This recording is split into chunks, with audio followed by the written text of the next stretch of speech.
அதிமுகவில் இரு அணிகளையும் இணைக்க முயற்சி தற்போது இல்லை என்று முன்னாள் முதல்வர் ஓ பன்னீர்செல்வம் தெரிவித்துள்ளார். குடியரசுத் தலைவர் தேர்தலில் போட்டியிடும் பாஜக வேட்பாளர் ராம்நாத் கோவிந்த் வேட்புமனு தாக்கல் நிகழ்ச்சியில் ஓ பன்னீர்செல்வம் கலந்து கொண்டார். பின்னர் மாலையில் அவர் செய்தியாளர்களை சந்தித்தார். அப்போது அவர் அதிமுக அணிகள் இணைப்பு நோக்கத்திற்காக டெல்லி வரவில்லை என்று தெரிவித்தார். இரு அணிகள் இணைப்பு முயற்சி தற்போது இல்லை என்றும் தேர்தலை நடத்தி பொதுச் செயலாளரை தேர்ந்தெடுக்க வேண்டும் என்றும் ஓ பன்னீர்செல்வம் தெரிவித்தார். தமிழகத்தில் எடப்பாடி பழனிசாமி தலைமையிலான அரசு மக்கள் பிரச்சினைகளுக்கு உடனடி தீர்வு காணும் அரசாக இல்லை என்றும் கூட்டணி குறித்து தேர்தல் நேரத்தில் முடிவு செய்யப்படும் என்றும் ஓ பன்னீர்செல்வம் தெரிவித்துள்ளார்.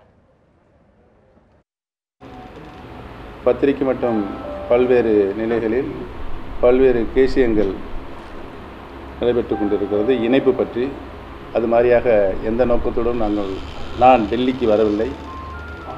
முழுக்க இந்திய குடியரசுத் தலைவருடைய வேட்புமனு தாக்கலில் கலந்து கொள்வதற்காகவே நான் வந்திருக்கிறேன்.